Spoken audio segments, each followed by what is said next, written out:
Are we doing a podcast? We're talking about We're food trying. and getting sweaty. Talking about food and getting sweaty. That's She literally. Also, That's the name of the podcast. name now. She just named Talking it. food, Like, getting sweaty. Hello, Podwalkers, and welcome to another episode of Goblin Lore. This episode covers our first foray into talking about cosplay in the Magic community. That's designing and wearing costumes based on characters in a certain fandom. We get to talk to two really great cosplayers in this episode, but one thing that you'll need to know about this is that there is a lot of overhead and outside noise that gets recorded into this episode because we actually recorded in the event hall for the GP Minneapolis. Also, this is going to be a slightly shorter episode than usual because we just really ran all the way through this. It was such a fast and furious recording that we covered everything so quick. So please don't feel like there's a lot of stuff missing. This was a really short recording episode, but we covered so much content because of Sydney and Olivia's incredible energy and passion for what they do, and so we're super grateful about that. One other brief piece of news that we're super excited to announce before we get to the show is that recently Goblin Lore Podcast decided to join on with the Geek Therapy Network.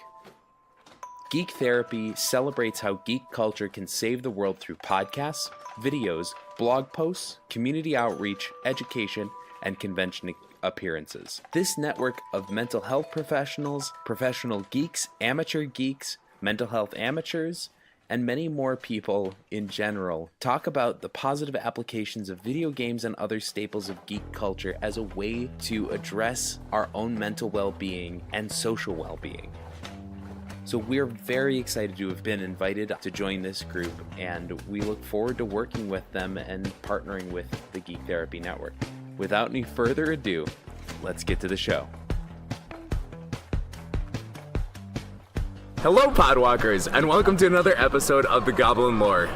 Today we're coming to you from the last day of GP Minneapolis. We are actually on the event floor for the first time in a couple days, which is pretty sweet. And even more awesome is we are sitting across the table from two cosplayers here, and we're going to have you introduce yourselves in just a second. But first, as we do with every episode, I want you to also introduce yourselves with a little bit of a question and where listeners can find you on Twitter. The question is, which character or which creature from Magic the Gathering would you have back you up in a fight? Who's your second? Hi, it's Olivia Gobert-Hicks. I'm at Gobert-Hicks, Goberthicks on Twitter. I would clearly have my main, Liliana, back me up in a fight because that's a lot of dead stuff, and I'm about that. Well, I didn't say, weird. I just meant, there's a lot more dead things to fight for. all right. I am Sydney, also known as @TabbyTailClaws. So I almost said .com. I have a flippin' website. I have the foresight to make that spelled. You can find me on Twitter. I'm also on Tumblr, but I mostly just use that as a repository for pictures. Please don't add me on Twitter. You can't even. No, you add me on Twitter. Don't add me on Tumblr. So my second obviously is the OG, the original Firemind, Niv Mizzet, because who else would you really pick? Also, Wizards, if anything happens to my boy Niv Mizzet when we come back to Ravnica, I am burning all of my cards and quitting the game. You're not, but I'm holding myself ransom. For all of the import that I have in this community, which is basically none, I'm holding myself ransom. If anything happens to Niv Mizzet, I will make that screech that I made earlier just into eternity. Enter the... outside of the band topside at Wizards with a giant megaphone and just Raptor scream as long as you can. Forever. Until Niv Mizzet. I am HobbsQ. I can be found on Twitter @HobbsQ. For me, if I was going to be going into battle, I think pretty highly of myself, so I'm having Norin the Wary back me up. And by back me up, I mean I'm running with him, and we're getting out of there. So he can back you up by being behind you. Right. You literally back you. Like you swim faster as long as you're not the slowest swimmer. When the sharks are coming, you're not the slowest runner. I was growing up in Southern California, even though we hiked in the Sierras, the greatest area in the world. Thank you. It was always, you don't have to be faster than the bear, you just have to be faster than your friends. Right, yeah. Exactly. You don't have to be faster than the Leonin, you just have to be faster than Prof. You're making this... Wow. You know, when we were in Vegas, he did make it up those stairs pretty damn I fast. think I could outrun him though if I had. I think so. Right, and I'm Alex Stupin at Alexander New M. Please love us. And I don't know. I probably go with someone to back me up. I think he could handle most things. One of my favorite commanders, maybe Kozilek.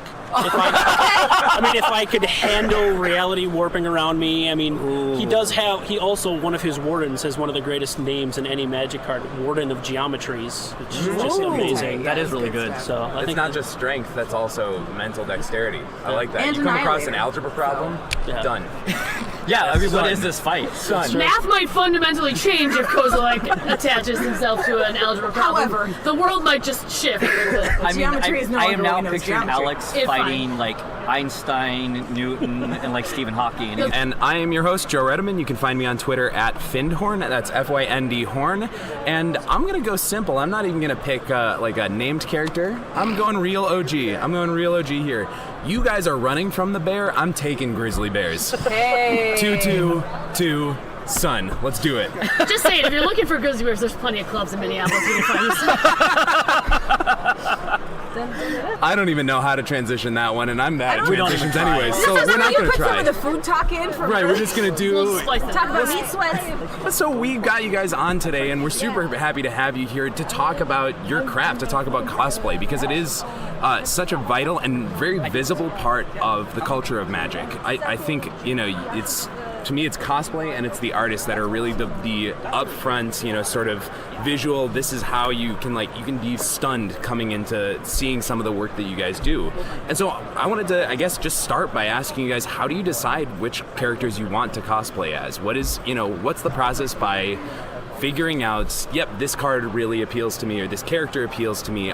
I know, Olivia, you were saying you don't read through the stories as much. I'm still fairly new to the whole, like, getting into the lore and actually cosplaying. And this is, I would argue, probably still the first actual year I've done this. So I'm only 4 deep as far as cosplays go. But that being said, for me, this art looks really cool. Will people recognize this? Can I do this? Those are kind of the 3 things I ask myself. When I'm looking through cards, when I'm looking through stuff that gets... When that last question doesn't seem to matter much, because you looked at a track sign and you're just like, down, gonna do it. So listen, I mean, we all make mistakes, and then we commit to those mistakes and double down even though we should quit. I have 4 Jace costumes. I know about committing to the mistake. Yes. Sometimes you see things and you decide, maybe I can next level, and then you start, maybe I can't, but you're going to do it anyway. But it's going to look cool, and people will recognize it. So I got 2 out of 3, so it's going to be, it's fine. It's feasible. That's part of the adventure. That's the journey I get to take, is how competent am I really? And the answer is shockingly adequate. So to finish on that, I usually end up, as I'm starting the character, trying to find more lore on them, and I keep ending up with commanders that have no real backstory, so just kind of show up and walk Well, if around. you played fair commanders, then... That's, yeah. But I don't, so why? Exactly. Why bother? So in my case, my first Magic costume that I dug into was Jace. So obviously I don't make good decisions, and I just pick the character that I think people are going to hate the most, and I make 4 versions of it. It's hilarious because when you cosplay, you quadruple down. when you cosplay Jace, you either get people coming up to you and you get that odd person who's like, oh man, I love Jace, Mind Sculptor's my favorite, I'm gonna can I get a picture with you doing cool stuff? So you meet like one of those, and then you meet 9 more people who are like, oh man, Jace, I hate you so much, can I get a selfie with you? And it's wonderful, and I like the other people far more, because if people like Jace, you're like, alright, you're an interesting human being. Whereas if people hate Jace, you're like, yeah man, I'm down, I hate myself, I'm in character as Jace already, like, it's great. My favorite thing to do when I cosplay Jace is to take selfies with garbage cans and be like, I found this other great Jace cosplayer. So I have 4 Jace costumes, and that's what I started. Anytime there's a garbage can in the shot, the whole joke is, do oh, it. Jace is here Jace too. is in the goddamn. Jace is in the shot. It's great. That's awesome. That's great. Well, and I wonder too. You mentioned a little bit about Jace starts. In the lore, Jace is canonically a male, presenting character, but you decided to do. Did you do Jace as just Jace? Did you gender bend Jace? Like, what's that process of going through that? Well, that's a super great question. So I personally did Jace as male. I did Jace as a dude, and I looked at a whole lot of drag queens and kings and how they did their makeup, and Which is another fun fact for y'all who are keeping track at home. Fun fact. I wear more makeup as Jace than I do as any other character, unless I'm body painting myself. Even arguably, Jace might have more makeup on him than Nahiri, to be honest. Because when I take Nahiri off and I wash off all the white paint, I get this like raccoon smudgy eye stuff, and that's basically what I do for Jace anyway. But yeah, I do Jace as a dude, but I'm also pretty short, and my voice is relatively high, unless I'm remembering to do the vocal fry that we're gonna get pinged on for the internet, because everybody hates women who do vocal fry on podcasts. But yeah, as soon as I open my mouth, people are like, "Oh yeah, you're a chick." But it is fun because every once in a while, pictures of Jace will show up on 4chan, and people will be like, "Look at this Jace guy, he's so short," and I'm like, "Joke's on you, dude. I'm a lady, but this is hilarious. You do you, bad parts of the internet." But yeah, I really think that one of the nice things about cosplay is that there's kind of a niche for everybody, and that you should do whatever you feel comfortable with. So I wanted to do Jace as a dude, but there's plenty of people who have done Jace and just like taken the aesthetic of it. So they've taken the blue, they've taken the kind of the patterns and done a gender bend. Eternal Arnell has a great female, like very obviously like gender bended lady Jace, and it's super good. Another friend of ours, Erin, who is in Canada. What's her handle? Erin Adams. But our friend Erin Adams did a amazing gender bent Garuk, where she took she took the coat, the Innistrad coat, and she made it very obviously like a feminine cut, and I did this wonderful wig for her. I got to like Frankenstein 4 wigs into one, and I took an industrial heat gun to it, so those braids are never coming out. And it's really neat because, especially from Magic, you have kind of this interesting thing. Sick. That is awesome. I'm showing them. Yeah. It almost looks like, we're showing, if you guys can share that, because then we'll post it, but I'm just thinking, I was like, oh, everybody, we're looking at this great photo right now. Oh, it's hella sweet. She really looks almost like Brave.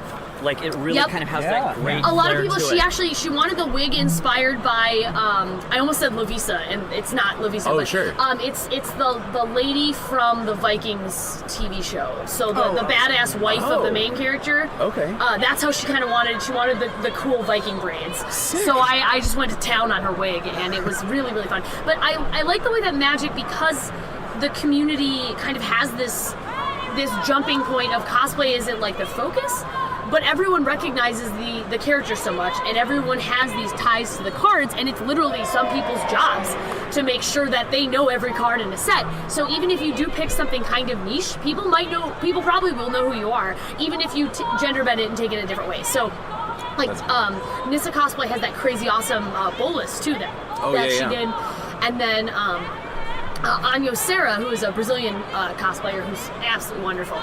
She did a really cool kind of like lady take on Bolus for GP Sao Paulo.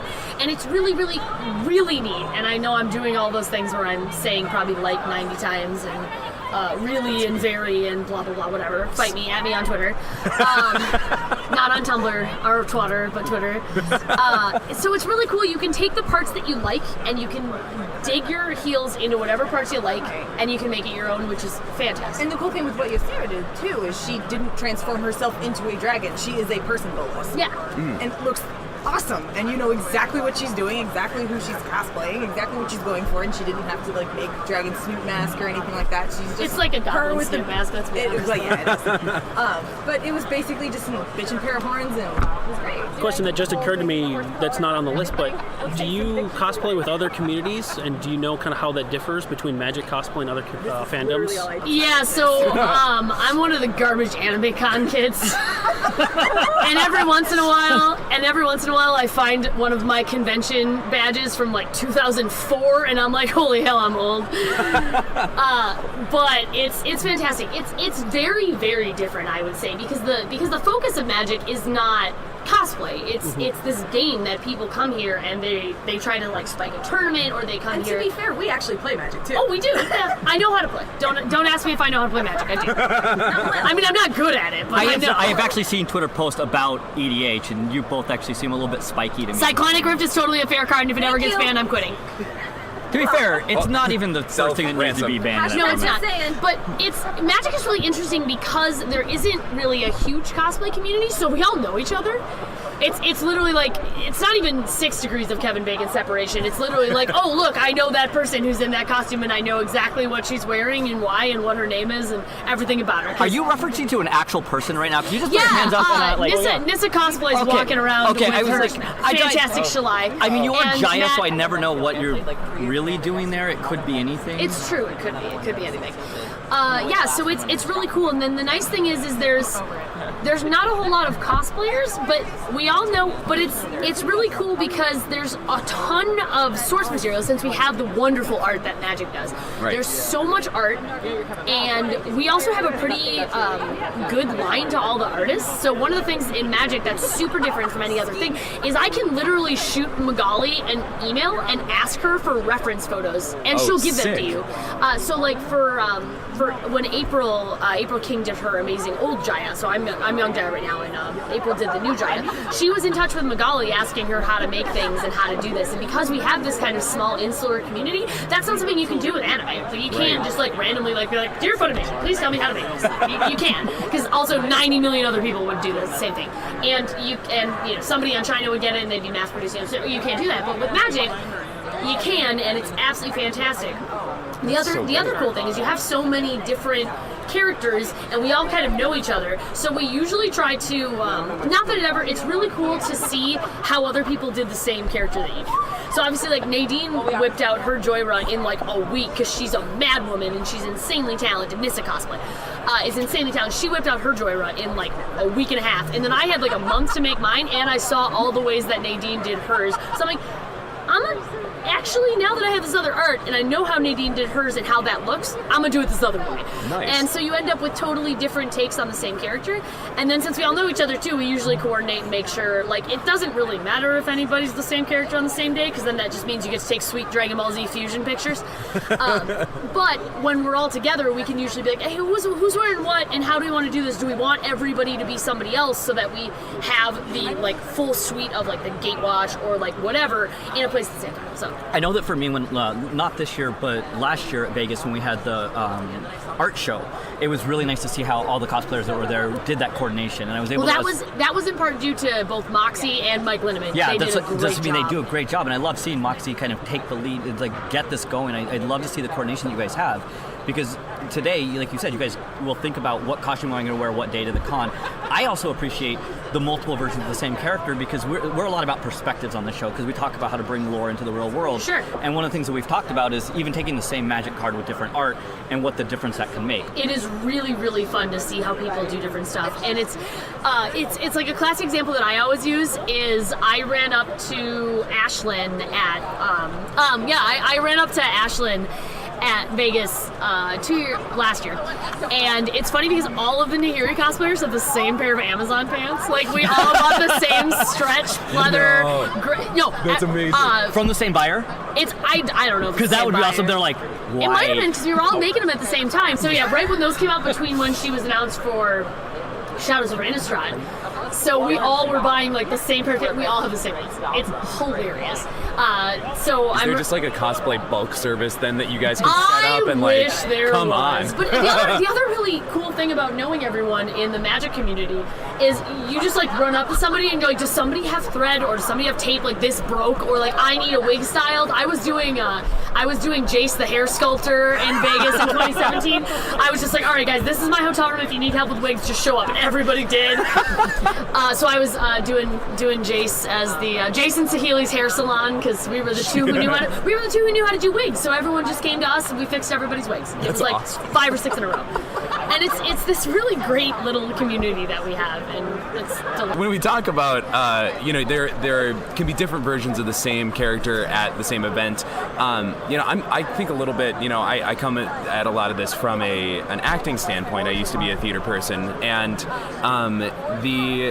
I wonder for you guys how much of it is performance of a character versus presentation, and does that, if you are at an event with another Jaya or another Nissa or whoever, is that do you guys try to reconcile that with people that come up to you, or like do you just go with it and you're like, yeah, we exist in the same timeline? Well, they changed the legend rules, so as long as we're under different control of players, then we're fine and we can all be on the field at the same time. But it's really up to the individual person. Most of us aren't really in a character or as a character unless we're prompted to. I find that people don't necessarily respond to you like randomly coming up to somebody like as Jaya in character and making like an obnoxious joke unless you're prompted to. I don't really like to do that because not everybody jams with that. Some people aren't about cosplay at all, and they're just here to play the cards and to win their tournament or to try to do as well in their tournament as they can, and that's awesome because Magic has a little bit of something for everybody. So I'm not going to insert like my part of the community into your experience unless you want me to. So if you come up to me and people have asked you, they're like, hey, will you like be in this like Snapchat? I don't have Snapchat, but people do. So people will be like, I have the youths. They have their Snapchat. And they're like, will you do like a Jaya line in the Snapchat or whatever? And I am 100% about that. So it's really more flavor text. Well, Jaya's flavor text is the best. Though. It really is. It's also usually like a word or two long. It's easy. Or again, it's like that Jace thing where people love to hate on Jace. So I'm all about being hated on as Jace if I'm dressed as Jace. Like if I'm dressed as Jace and you want to come up and tell me about your bad beat that you had because of Mind Sculptor or whatever, like I'm about it, man. It's fine. Like Jace had a lot of bad beats in his whole life, so it's fine. So yeah, it's the welcome to the pity party. It's really whatever people want to do. And I know some cosplayers really aren't so comfortable doing the acting portion. Like they're really about the craft. Like Jin, who you guys will be talking to later. Jin is a master worker. She is a craftswoman. She's incredibly talented. She's far, far and away better than just about all of the rest of us. And that's what Jin does. Jin wants to make something beautiful. Whereas I want to put this costume on and ham it up and dance around and be ridiculous. We need both. And that's what I mean. We need both. So I'm hammy enough for everybody else. Is that the same for you? Do you feel how much of the craft do you feel is presentation versus performance for you? I'm here on craft. Nice. Like craft is my jam.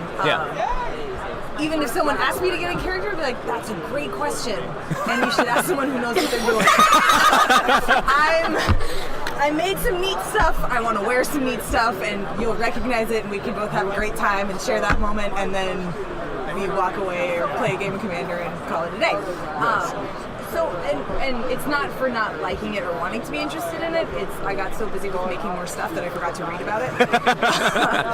But no, for me, it's the craft stuff that is really what I'm into. It's a nice creative outlet for me that is an added, value add to the game I'm so into and can contribute a little more to it and just sit around and be like, I make stuff. I love making stuff. It's iconic, correct? So. I make stuff, I destroy stuff. Return all your stuff. Return stuff. I'm sorry. I don't mean to stigmatize. We like to talk about the actual game, and the stuff that you guys do in relation to the game.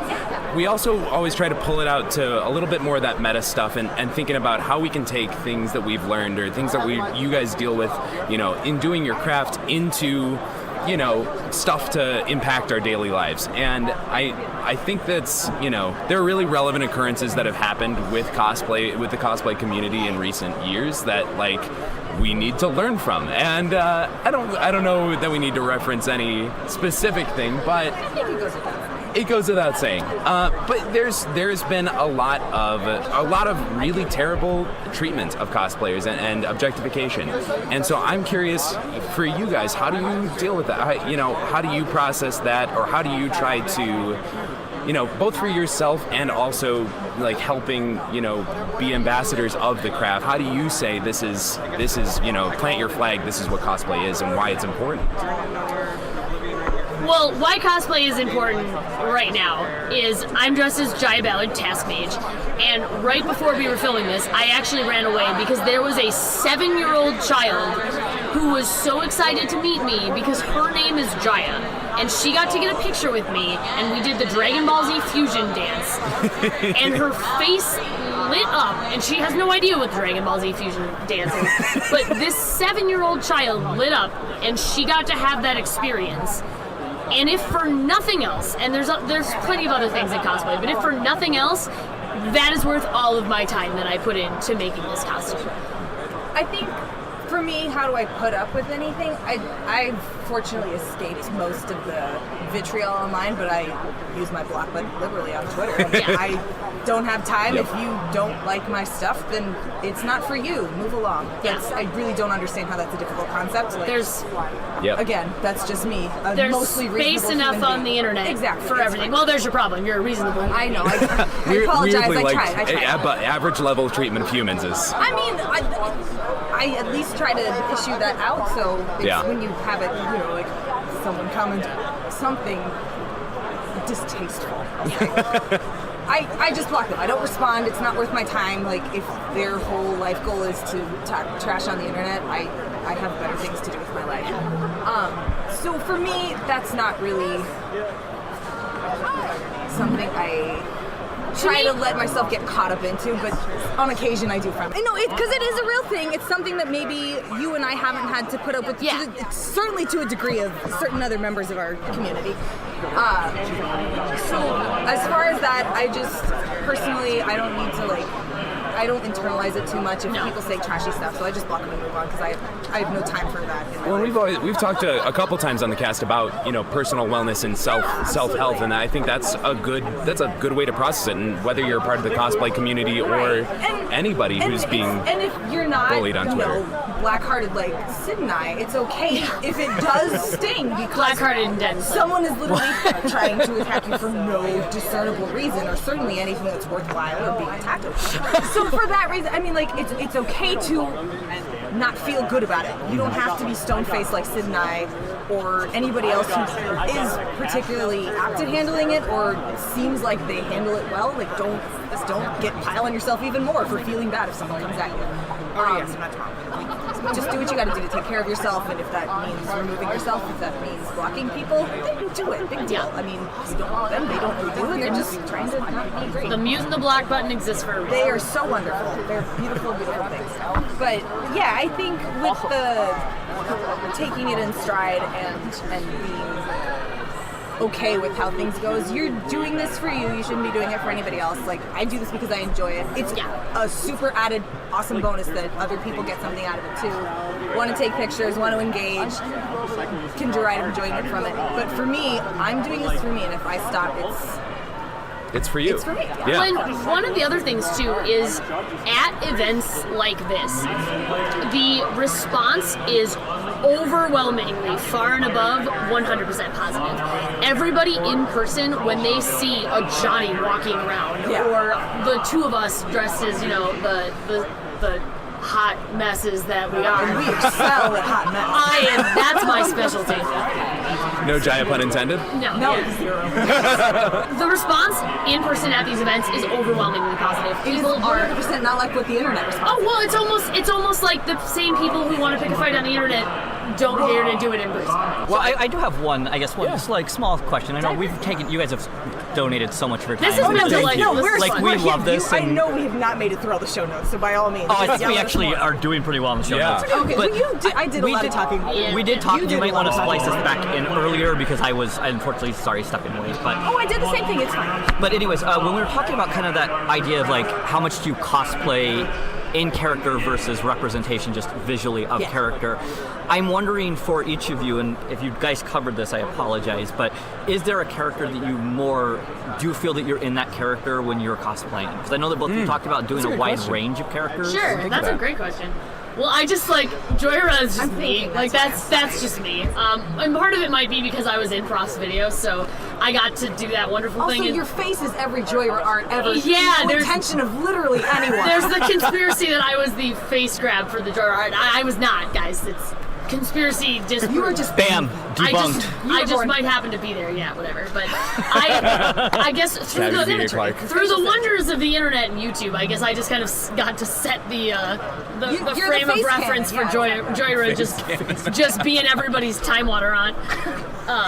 So I guess I love being Joyra. I love being Nahiri. It's great to be Nahiri. I make a lot of snide comments about vampires being chucked into walls. And then you throw packs to the window, to the wall. fine. Well, at least she didn't go any further than that because No, once we're- again, it is a this is family a family podcast. Literally, I the don't- next line. I assure would've you, I been- don't know what the other ones Oh, are. good. See, There's no perfect. other Family line. There's family no other podcast. lines in that song. But I mean, it is kind of fun to be when you're Jace. This is a PSA for anyone who's ever thinking about cosplaying Jace. Do not cosplay Jace unless you have a very thick skin and you're being willing to be the butt of every single joke. You need to start walking people over to trash cans and be like, let's do between two Jaces. You can get a selfie in the middle of us. Yeah, if you cosplay Jace, you're gonna be the butt of every single joke. I can tell you that right now. I mean, because I've been there. Yeah, I don't necessarily get into character because again, I'm much more here for the visual presentation / the craft of it. If I were to say anything, it would be Liliana, but more like the party side of Lily. The drinking the wine out of the straw, Liliana. It's the YOLO. I got the skull, yeah. Full It's the blood. YOLO. This is all gonna work out for me in the end, sort of thing. Like I don't know how I'm gonna get there, but I'm gonna do it.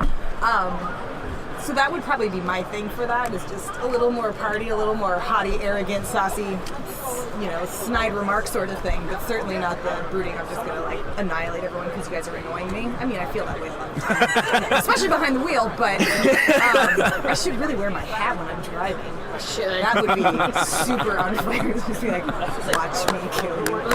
Just pull up to the stop sign, look over, exchange glances, Oh yeah, and pure dirt look too. Like, why are you existing? eyes flash purple, and they speed away. I gotta get some LEDs in my car. Fight me. Well, this has been absolutely awesome. Thank you guys so much for coming on. Do we need to talk about meat some more? Yeah, well, that's yeah, going to be our the outro final meat question. question. Yeah, what is our Do you outro- want our to bring meat it up? outro? I mean, this was No, your guys'. it's The good. metro. The metro? The metro. Yes. Well, so, okay. That was more the intro. 'Cause we met and we talked about meat, and it was Yeah. the intro. Which magic creature Okay, would you Google. eat? Hoof, fin, or wing? Oh God, there's so many. Okay, Google. Show me magic creatures. This is not going to work out. And you can just do creature type too. Like it doesn't have to be specific. Look at this. It gives me a whole paragraph. It says magical creatures in Harry Potter. This is not what I asked for. I mean, I'm sorry, but I'm literally jumping in just before anybody else can say it. Yeah. It's Beebles. Oh, They yeah. literally have a recipe Sauté. in Magic, in Yeah. Sauté, in Yeah. the Underworld cookbook. So I know for a fact that Beebles are good and they burst in your mouth. Not in your hand. Family friendly podcast. Podcast. Oh, we're talking about M&Ms. Family podcast. I think I'd go Feldegriff steaks, right? Because then you get hoof and wing. I feel like that's not bad. a little, That's double. wind and turf, yeah. See, I want to say hedron crab, but the flavor text for that is too good because the hedrons perplex minds both great and small, which Yeah, crabs are delicious though. I mean, They I'm are. I'm also Also hedrons. considering chimeras because then you get a little bit of everything. Like chimeras yeah. or cockatrices. That'll work. 'cause then I it's like a little bit of stuff. I like everything. metal I was stuff. thinking the Civic Oh. have a lot of things that blur some lines, like maybe some shambles. Like stuff. There you go. sharktopus. Wait, Shamble no, shark soup? stop. Can I do what's the No. amoeba with the scary face? The Amoeba changeling? changeling? friend? Yeah. See, I was I thinking want that one changelings. because then it's everything. Changelings. And whatever That I was the want answer. it to be. That's soy. That's That's what I magic need. soy. But meat. But meat, but actual meat. But actual, But actual yeah. Right. Yeah, yeah. I you know, It's flesh It's important soy. that it I'm was also- an animal. We Right. also do have to So bring up. amoeba changeling. We do have to bring up the thallid and sapperling thing because they are also canonically eaten. Yes. And I True. love mushrooms. So. That's Like, okay. So yeah. you can go there. Oh, I'm doing amoeba that's our changeling. vegetarian option. yeah. So yeah, that's your They're vegetarian like option. sentient kind because, of though. Because So, but the it's, amoeba changeling can be Fine. anything and it still has a face. Yeah. So I can actually get all of them covered. It's funny because we were Whatever I'm actually eating died screaming. yesterday talking about the story of fallen empires, and that is an important part of the story of fallen empires. That Right. the thallids were made to be food, and then they kind of became sentient and decided they didn't like being eaten. yeah. Yeah, I mean, you know. It's very Animal Farm. As you do. That's our show. You can find the podcast at Goblin Lore Pod on Twitter, or you can email us any questions, comments, or concerns at goblinlorepodcast@gmail.com. Goblin Lore is a member of the Geek Therapy Network, which you can find at Geek Therapy on Twitter, and you can locate any of the other podcasts in the network at geektherapy.com. Sydney Stafl is on Twitter at Tappy Toe Claws. You can find Olivia Gobert-Hicks on Twitter at Gobert-Hicks. You can find Joe Redeman on Twitter at Findhorn. You can find Hobbs Q at Hobbs Q. And you can find Alex at Alexander New M. Thank you all for listening. And remember, goblins, like snowflakes, are only dangerous in numbers.